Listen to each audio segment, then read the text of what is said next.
Hello, everyone, and welcome to our safety meeting. Drew really wanted me to say that. I don't know if my delivery was that. Nailed it. Nailed it? Okay.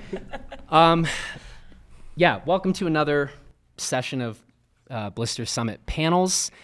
Tonight, our topic is backcountry safety and backcountry safety equipment.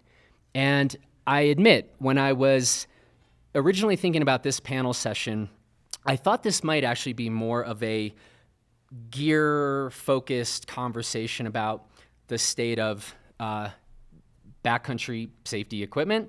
And then I thought, maybe what we should do this year is just muddy the waters a bit. And as you're about to find out, we have a very interesting sort of group of panelists with bringing different experiences and perspectives to the table. And so this is not going to be just getting into the weeds of a bunch of AV gear tech, but also thinking about kind of some best practices and what some of these folks are doing in their day-to-day outings in the backcountry. So why don't we go ahead and get started by having these folks introduce themselves. Nice beer crack.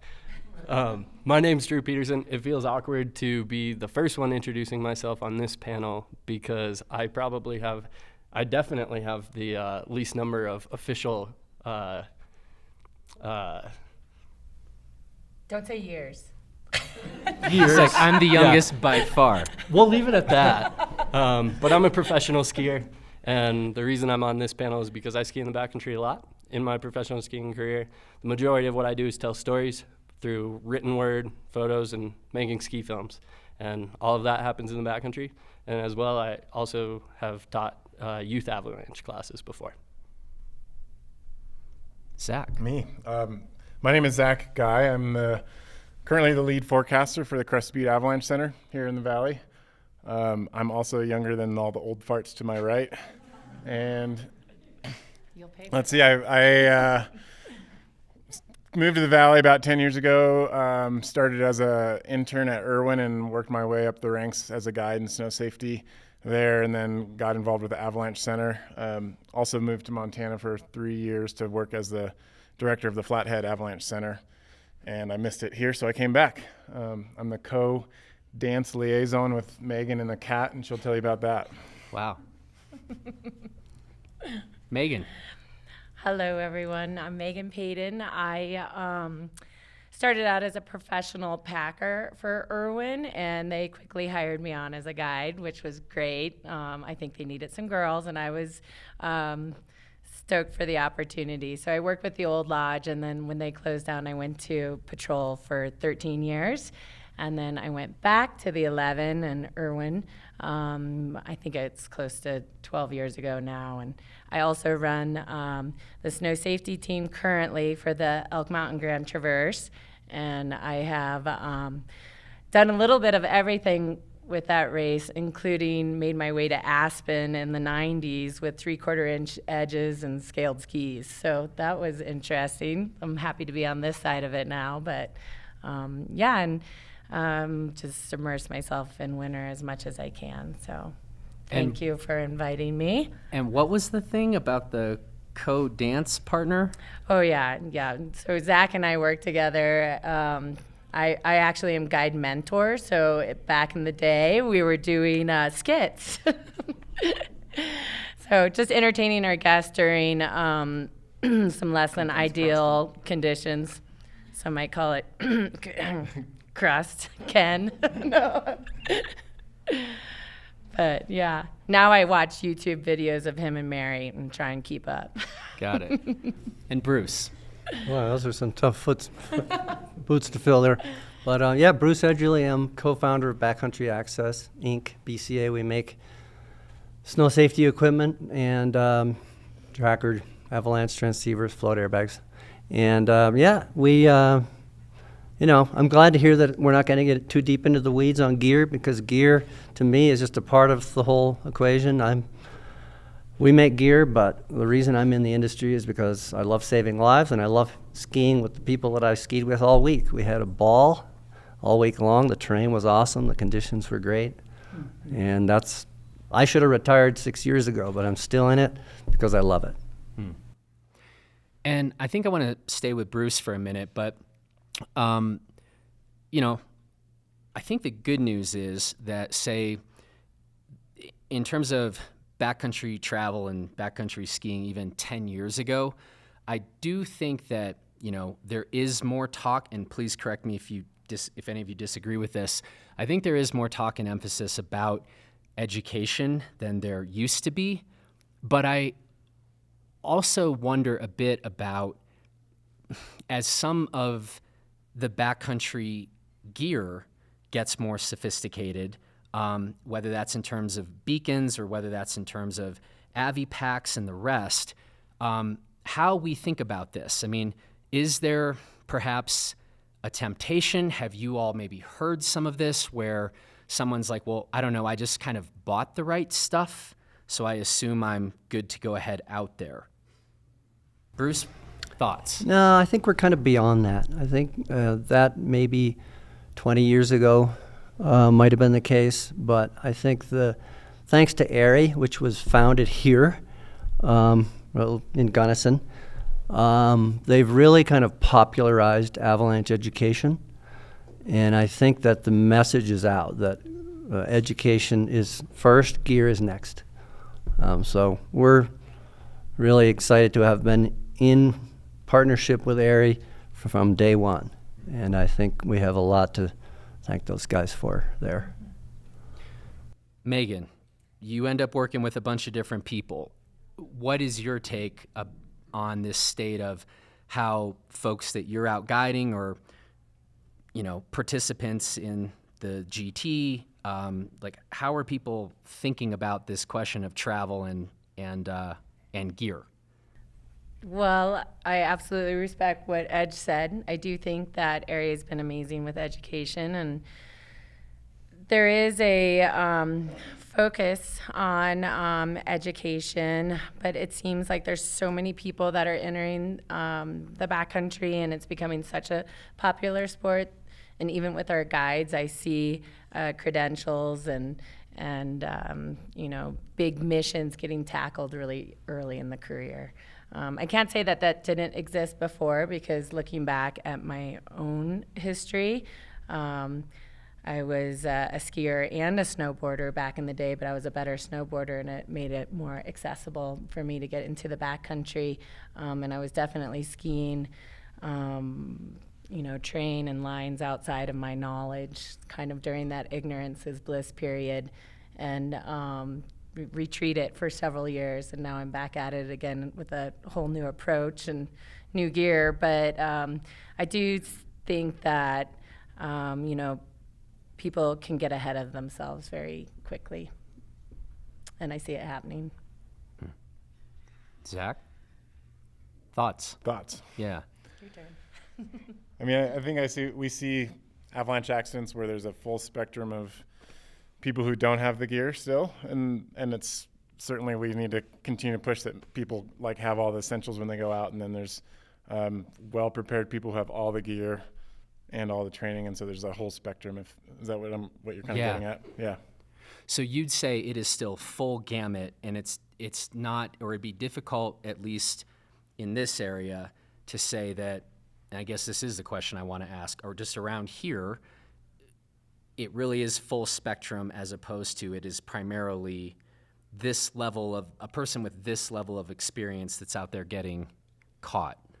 I think our valley's maybe a little ahead of the curve on being prepared for the backcountry, but I'm talking more on the scale of the U.S., and we just see people who, you know, get killed in avalanches who aren't wearing beacons, who don't have shovels with them or something like that. So there's the full spectrum across the country. Like I said, I think around here, most people heading out into the backcountry are pretty well prepared with gear, but I could be generalizing that, yeah.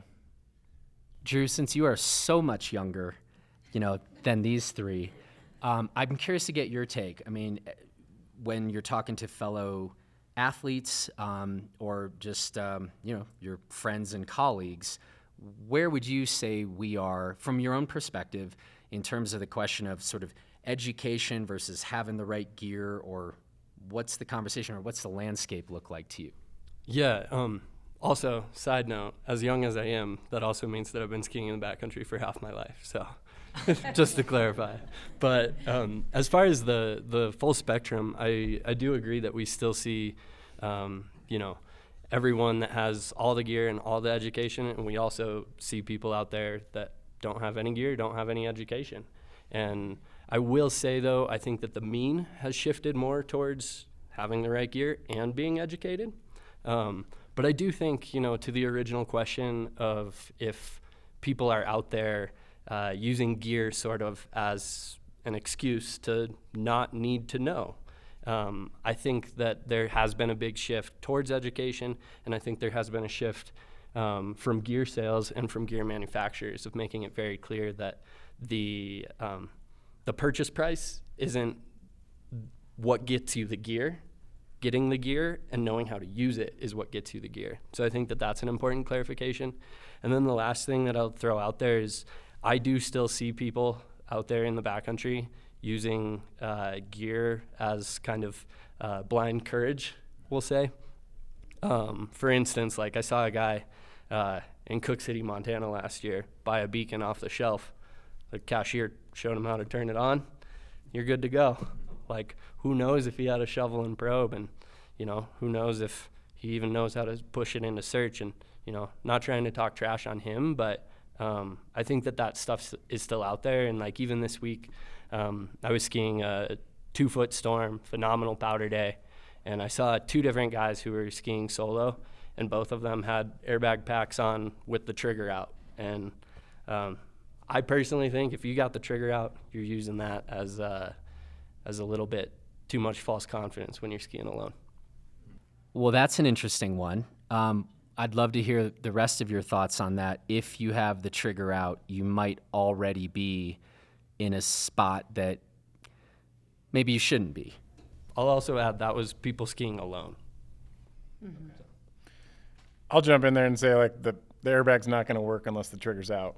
And that's the purpose is to, like, help. I don't mean to disagree with you, but to reduce the risk if you get caught. And so if you're out there skiing and you're carrying an airbag, you might as well have the trigger out so that you can pull it if you get surprised. That's the idea, is to reduce your risk if you get caught in an avalanche. And hopefully they're making the right decisions and they're choosing the right terrain that day. But yeah, if I'm out there and I've got my airbag on, I got my trigger out just in case. Yeah, I mean, you wouldn't go out there with your transceiver turned off. I mean, you never know when you're going to get caught. It could be a tiny little pocket, like what happened in Marble this week. You never know. So my policy is put it on, turn it on, put it on, pull it out. And this is exactly what I kind of wanted to get into this evening, is exactly some of this stuff, right? So Drew just, put out a potential way of thinking of these things in terms of how we use gear, and let's get into it, right? So this is kind of what I wanted to do. So, nice job, folks. Here's another, this is one of those asking for a friend, except it was just me. Recent experience, and I'm curious to hear your thoughts on this one. A few weeks ago, I was out with a group, and it was a great day out, and we were, felt good about conditions and stability, getting on a line where, it would have been of some consequence if something went wrong. And I was the only one in the group without an Avi bag, without an airbag. And for the first time in my life, I sort of thought about that. Like, this might actually be, like, unfair to the group I'm with, right? If I'm the only one that isn't traveling with this gear and something goes south, it became a question of, like, I don't know, fairness, for lack of a better term. And I wanted to ask you folks, thoughts on that. Is that a weird thought? Is it like, no, that kind of makes sense? Or I want to help me think through that scenario I was in a few weeks ago. I'll jump in. I don't think that, or maybe we are, but I don't think we're at the point yet where we hear airbag being listed with beacon shovel probe. I'd love to hear from you guys Bruce, I know what you're going to Airbags say. and radios. Radios, absolutely. I myself occasionally travel with an airbag. I don't every time I'm out, to be perfectly honest. But I'm also not thinking about the slope as in pulling my trigger. It's awesome to have that comfort level with me, but I hope my decision making starts happening much prior to, having my trigger. Is it an awesome tool to have? Absolutely. I would never naysay someone having an airbag with me, but I don't travel 100% of the time with my airbag either. So I like to be conservative in the backcountry, and we can't eliminate all risk, we know. But I definitely, try to start with some pretty stout decision making. I mean, I forecast for a race where nobody's wearing an airbag. Well, very few, I should say. Yeah. Very few. Because of the weight. Because of the weight. So Yeah. I'm going to ask Getting you three, and then we'll come No, back that's to a good Bruce on this. But idea, Lightweight Bruce and Nando Megan are now airbag. just having a side conversation that I'd love to I be just a thought part of a business idea. Oh, perfect. All Hold on a kinds of second. things are getting Hold on a second. I hatched. need to sign the non-disclosure Right here. agreement. Yeah, we've been through this. That's right, we have. I want to ask Megan and Zach and Drew this, and then we'll bring Bruce in. But so all three of you get this question. Megan, for you, is there a clear line, or how do you think about, like, this is a day when I'm bringing out the airbag, and this is a day when I'm not? So that's the question you'll all Well, be getting. I don't have like a line drawn in the snow on when I do and when I don't. But I would say that when the stakes get higher, those are the days that I may reach for an airbag. When I'm at work, it's offered to me as part of our, uniform. So every day at work, I'm wearing one. Zach? Yeah, I'm like Megan. I don't wear an airbag all the time, and it really depends on my understanding of the snowpack and conditions, and if it's a day that I have like a lot of confidence in the snowpack, and I know what type of avalanche problem is going to be, and it's going to be really small, and it's like airbag isn't going to make a difference if you get swept off your feet in a 4-inch slab over cliffs. Like, then I might not wear an airbag that day. Whereas if it's a bigger avalanche problem, or I have more uncertainty, or I'm choosing terrain where the airbag is going to help if I get into trouble, then I'm more likely to bring it. So it's really dependent on like the route that I have planned and the snowpack, and yeah, how much weight I'm willing to carry that day. Some days I'm trying to travel light and fast. Yeah. Yeah, I'm kind of a combo of both those answers. I pretty rarely use an airbag, and the reason for that is really starting with decision making. And if I am using an airbag, it's going to be on a higher risk day, and stepping into those things, that's when everything else needs to be lined up too. But yes, definitely, like, airbag can be that extra insurance. Thoughts, Bruce? Yeah, I mean, for me, it's really, it boils down to weight. If I'm going to be doing a really big, long day, big tour, and the conditions are somewhat stable, I'm probably going to leave my airbag behind. But the default is I'm wearing one pretty much until the snowpack is isothermic. I don't know, sometimes you run into somebody, you have a plan, and then you run into this other group, and then they want to ski something a little rowdier, and then all of a sudden you're out there without an airbag. And so, yeah, for me, it's about weight. If I'm on a hut trip and I've been out for 5 days and there's no signs of instability anywhere, and we want to go do a big, long tour, then I'll leave the airbag behind.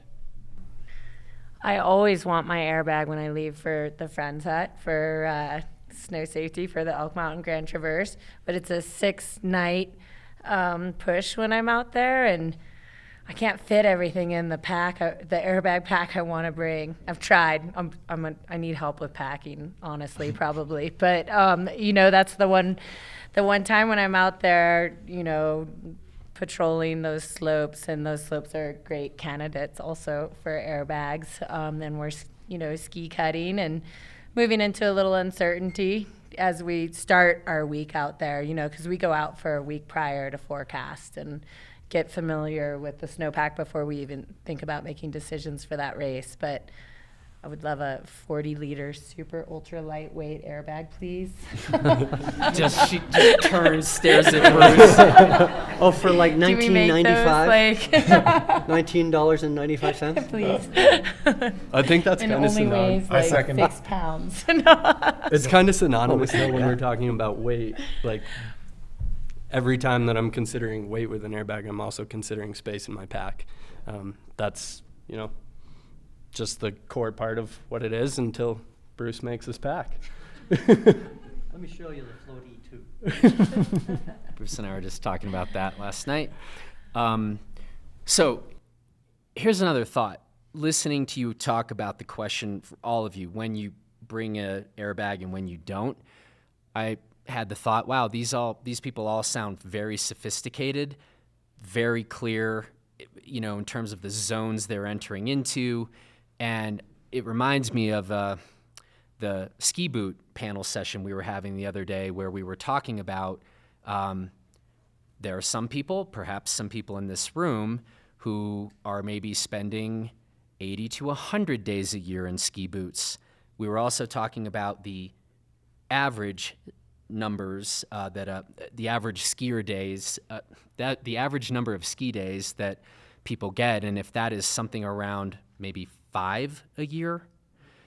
I had the thought while you were talking, like, well, you all sound pretty dialed in terms of when to bring something and when not to, but couldn't the case be made, or correct me where you disagree, that for those who, frankly, I know we don't like to talk this way, but there are more experienced and less experienced backcountry skiers. And for people who don't know the terrain as well, are less good at forecasting, couldn't the case be made that maybe those folks, we should be carrying an airbag most of the time we're heading out? Thoughts? I think that should be the default. Start with an airbag. Like I said, like we all have like sort of exceptions when there are days when we don't bring it for certain reasons, but yeah, like default to bringing an airbag when in doubt. It's clear that they help save lives. When in doubt, bring an Airbag it out. Wait, Zach sign Guy, something. everybody. Yeah.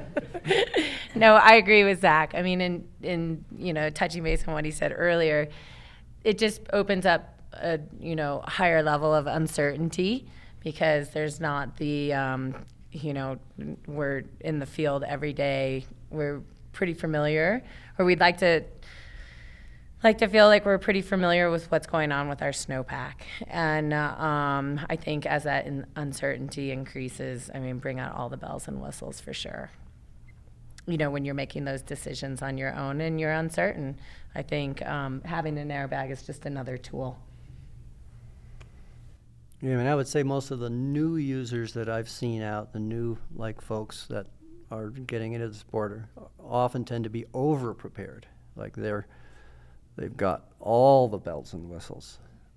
So I'm not that worried about people not being out there with the gear. It seems like they know they need it, and they're kind of scared, and they're buying it. It seems Drew is. I think we hear stories. I wonder if this is just in the situation you're in as a manufacturer and seller of gear and the rest, but because we sure hear a lot of stories, and it is just anecdotes, but like Drew was saying, people grabbing a beacon, turning it on, and running out there. So maybe this is to say there's still a whole spectrum, the kind of over-purchased folks and the folks who are just rolling out with nothing. Yeah, it kind of depends where you are. Like we're in the Front Range of Colorado, where there's a lot of money, and there's a lot of retail stores, and there's really easy to get to terrain. But in other places, like rural Idaho, it's a completely different situation. And in above average sketchy snowpack. Yeah. Yeah. Yeah, exactly. Yeah, people are paranoid Yeah. in Colorado. It's good to learn your skills in Colorado because it really puts the fear of God in you. Yeah. Hone them. I think I want to open this up. Are there questions from the audience? Yeah. But essentially the question was, for people who want to get into backcountry skiing or backcountry snowboarding, and they're considering all of the barriers to entry, cost, education, experience, and also the intimidation factor of entering a backcountry community. How do new users enter the backcountry safely? And then the second part of that question is, how do experienced backcountry enthusiasts welcome new users, especially with the current influx of people going into the backcountry, in a positive and safe manner? And like, I think the other note there is that he brings up gatekeeping, which I think that we've all seen, and I think is an important topic to address in these questions. Well, I'll jump in. Hire a guide. I'm a guide, so, you know, I'm pretty busy, so I'm not just saying that for myself, just to be very clear. But I do think that's a great way to go and enjoy the backcountry and not scare the heckins out of yourself. I mean, they're hired to keep you safe. That's nice to have in your back pocket along with your airbag and all your tools, because without that familiarity, I'm not quite sure actually how you would do it if you're not surrounded in a backcountry community. Education is another one. So thank you for whoever that is for his 175 people he's been educating, because it's an awesome sport. And all of us agree and we love it. And I think to close the gate is sad. You know, people are going to do what they love, and it's a beautiful sport. But then I also just read, didn't Lou Dawson just write a low angle, like, backcountry guide? And that'd be a great place to start. The backcountry doesn't have to be extreme and, you know, like slope angles over 40 degrees. And, you know, I think that there should be some education that goes with those intro courses of, yeah, go out, practice navigating, keep it below 30 degrees, you know, and practice using your equipment, you know, figure out how to, you know, use the tools that you have in safe zones. Because I think there's plenty of acres in Colorado to travel safely on. Doesn't have to be extreme. Yeah, I think it's a tough question, and it's a great one. The gatekeeper thing, there is a financial hurdle that you have to overcome to get into the backcountry, between the gear and, you know, education or hiring a guide. Like, all that does cost money. That's kind of the unfortunate reality of it. There are, you know, like, we as an Avalanche Center, we try and target all user groups, whether you're highly educated or not, and we offer like free rescue clinics, and we do awareness subjects and that sort of thing. A lot of Avalanche centers around the country do like sort of basic intro to Avalanche stuff for free to kind of get you at least understanding of what's going on. But, you know, to go through the level 1, level 2 series, it just does cost money. I think, like, we're kind of blessed in a town like this where we have a close-knit community where there is mentorship that happens, where even if you're not, say, well educated or had taken like the formal classes, you can kind of latch on to people who have more experience, and you can learn a lot from them. So I think there's other outlets to do that, and that's kind of a special thing about some of these smaller towns where maybe in the Front Range that isn't as accessible. I'm not sure. Yeah, as an Avalanche Center, we try and open the gate to everyone, and as far as like how we disseminate the message, we have a tiered product that starts with a real basic, you know, bottom line that hopefully anyone can understand, whether you're educated or not in the Avalanche scene. So we, don't want to discourage anybody, but we definitely encourage people to get, you know, the gear and the education. That just seems like the appropriate steps.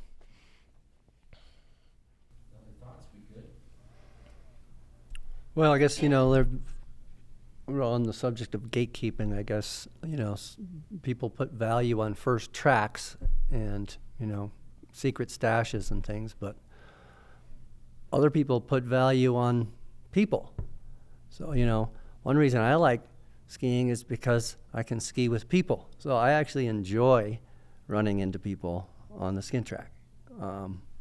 So I'm not really gatekeeping. I'm not trying to keep people out of the backcountry. I actually think it's a great social experience sometimes. It's kind of fun to run into people out there.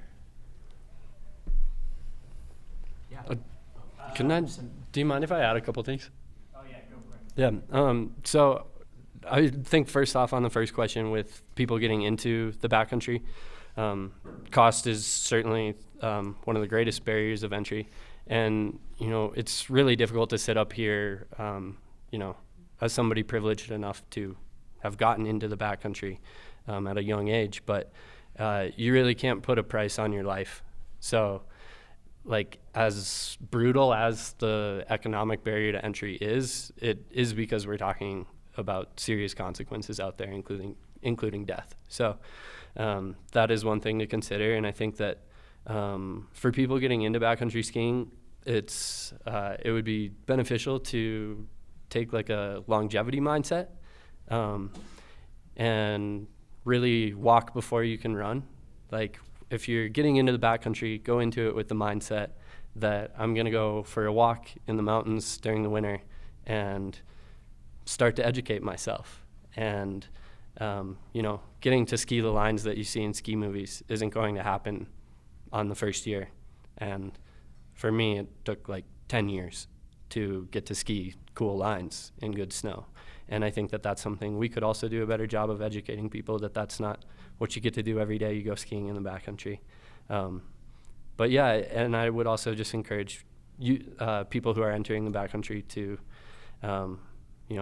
go into it with a positive mindset, and that mindset of longevity will help ease some of the barriers and, build your foundation. And then as far as the gatekeeping and experienced users welcoming others in, like for me, backcountry skiing is what guided the track of my life more than anything else. And that is because it's the purest sense of joy that I've ever felt. And if there are more people that get to experience that, that is awesome. That means that this world is a better place because somebody's feeling all of that positive energy. So I think it's awesome that people are getting into it. And if you're getting salty that people are going into your zones, then walk farther. Yeah. So the question is, we've seen an increase, pretty big increase in prices of Avi 1 courses, at least in the Front Range of Colorado. Thoughts on that, Megan? Yeah, I don't know if I'm the best person to speak to this, as I don't teach any courses. But the way the world's going every day, it feels like everything's getting more expensive, and I'm not sure how they're splitting those dollars. But I think, it would be great to see it capped, So the question, I think, is there seems to be a bit of a tension between professional athletes doing really cool things in the backcountry. Drew just said very well, it took about 10 years of travel and education and the rest to be able to do those things. But nevertheless, we don't really see the 10 years. We see what you're doing. So there's a tension there between the remarkable athletes and the things they're doing in the backcountry versus this component of education. How do we think through, or what do we do about that tension? I'll jump in on that one. I think that some of the recent films I've seen, they've incorporated some of the decision-making into the film. And, I've used an example of like Cody Townsend's 50, where he'll talk about avalanche conditions and how they bailed on a line or decided to go when it was right or whatever. And it shows, I just think like these films, if they can incorporate, we like waited for the right day, or we made this decision, or, showed a close call with an avalanche and show the full spectrum of what really goes on in the backcountry. That's valuable, I think, for people that are just absorbing it. And I don't feel tension against any of the pro skiers. I think that's just part of what they do, is show great skiing, and if we can show that there's also some decision making that goes on behind the scenes, that's great. I've seen that happening recently. So yeah, I agree with all that. Thanks, Zach. I think that it is a responsibility, though, for professional skiers, filmmakers to show a bigger picture.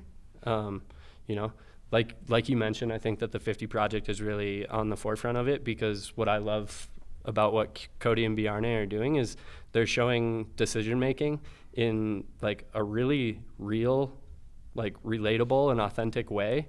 That's not like, oh, we might be able to get away with it. Like, no, they're making like smart, cautious decisions. And I think that something else that we could do a much better job of is that, honestly, like, the majority of the professional skiers that I know, and certainly the ones that I ski with, have a really low risk tolerance.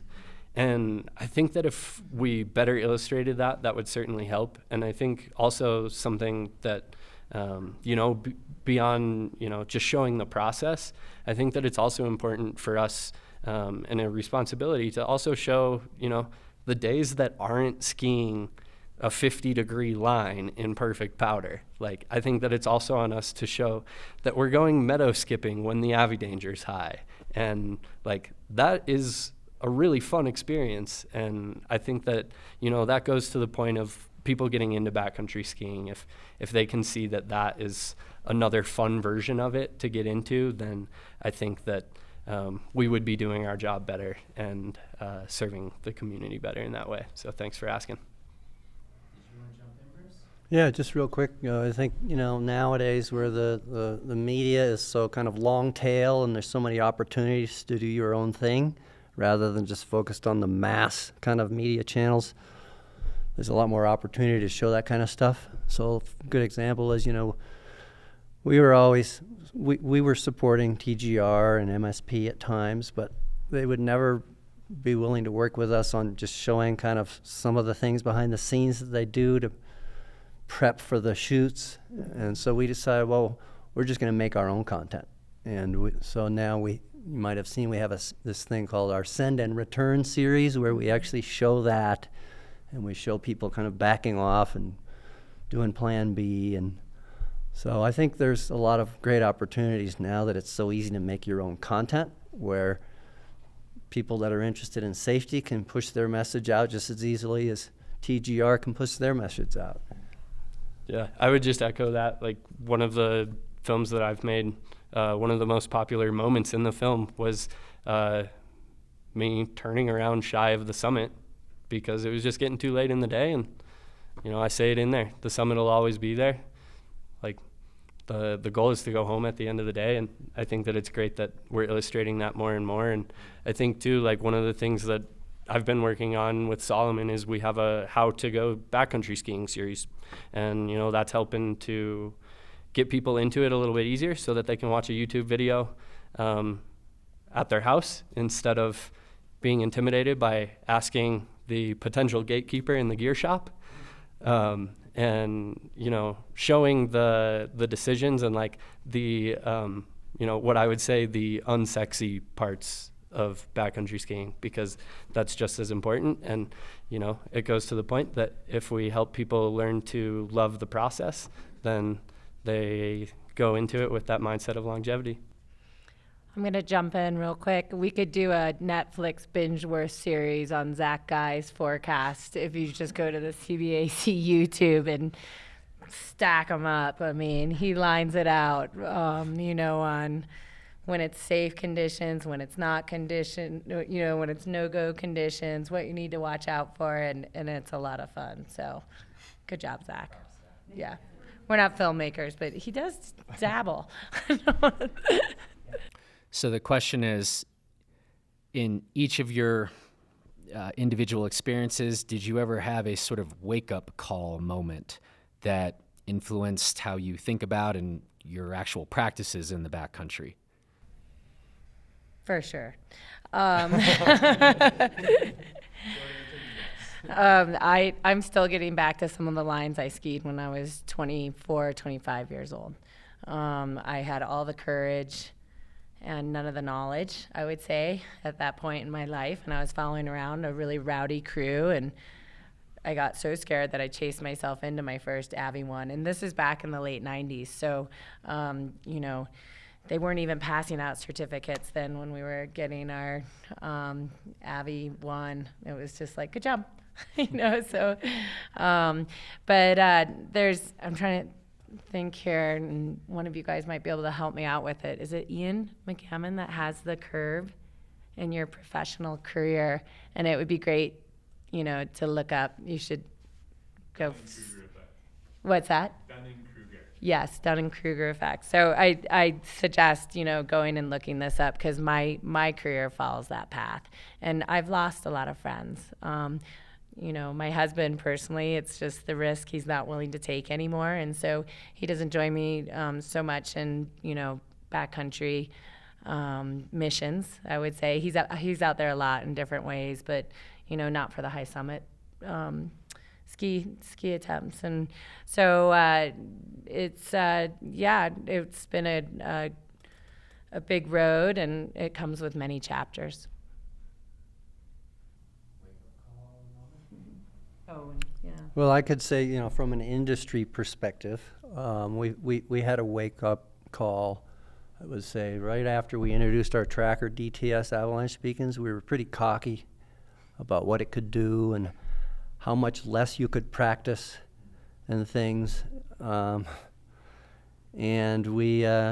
I had a conversation with Steve Conger that really kind of changed the course of our company. He basically said, what the heck are you guys doing focusing on this gear like this? You should be talking about education and the gear as part of that. But to tell people that it's easier to use this gear and you don't need to practice as much, you know, we took it to heart. And so that really was a huge wake-up call for us. Steve's now the technical director of ARI. But anyways, I have a lot of gratitude for him to just kind of slap us in the face like that. Yeah, I don't know if I've had like a single wake-up call, but it's been incremental. Like every time I have a close call or near miss, I think it hopefully sends me in the more conservative direction. Like I said, like Megan was saying, like the stuff that I skied when I was 24, I don't know if I would do all that stuff now. But yeah, like I think everyone in their backcountry careers will have close calls or near misses if they do it long enough. And hopefully with the right gear or with a little buffer against, you know, a margin for error, like hopefully we all come out on the right side. And not everyone does, unfortunately, but if you can learn from those near misses and also learn from others, like there's a great sharing network in the community with that, or we'd like to encourage that. You can kind of absorb all that and continue to like learn. And I think another thing that's helped me is just getting into the forecasting world and seeing, you know, every day I have to write about what I think where conditions are bad and maybe where conditions are better. And then there's always surprises, even for forecasters. We see like, oh, I wouldn't have expected that today. And every time I see something like that, it just like brings me back a little bit more conservative, I think, on where I feel comfortable moving around. And hopefully over the course of my career, it's just sending me in the right direction. Yeah, I agree with everything that Zach just said. I think that was super well stated. I've definitely had wake-up calls. You know, I've had a couple near misses and one really bad accident. And, you know, that's certainly an inflection point. But I think that what has changed is that the wake-up calls are no longer wake-up calls. It's like affirmations of humility, I would say. You know, because I'm lucky that I am alive from like my biggest close call and that biggest wake-up call. But now when I like go out there and I'm like, you know, making predictions about what the snowpack's doing and I see, you know, something different, like that's a mini wake-up call. That's like a, hey, like stay humble. And yeah, that goes to that longevity mindset. Curious, Drew. I hope Drew came out with a film called Ups and Downs 3 weeks ago? Yeah, 3 weeks ago. Yeah, 3.5. Wow.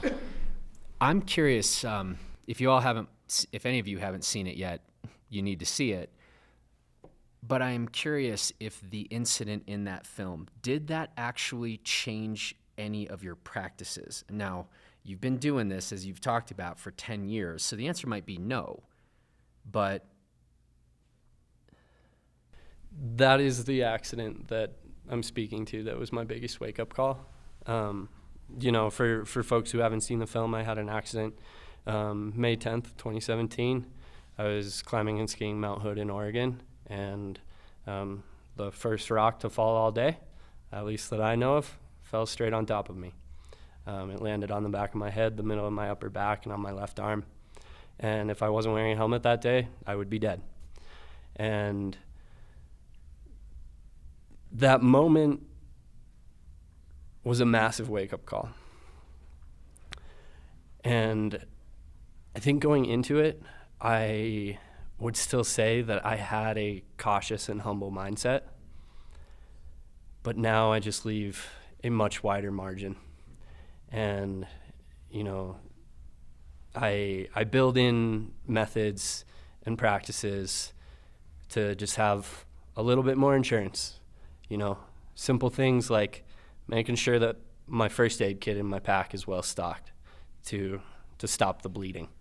And, other simple things like leaving my keys at my truck rather than taking them in my pack. Or if I have to take them in my pack and I'm at a busy trailhead or something, making sure that I tell every single one of my partners where those keys are, because that's a mistake that I made that day. I didn't do it every single day, but I was already somewhat in the habit of telling my partners that. Didn't do it that day. Really should have. And, I think that building in those methods and building them in as habits and rituals is what that wake-up call did for me. And yeah, I'm certainly a lot more humble now. maybe a good note to end a conversation about backcountry travel and backcountry safety to end with the note of humility. So thank you all. Appreciate what you all are doing in this area of backcountry skiing, and yeah, appreciate the sharing of the different perspectives too. So thanks so much.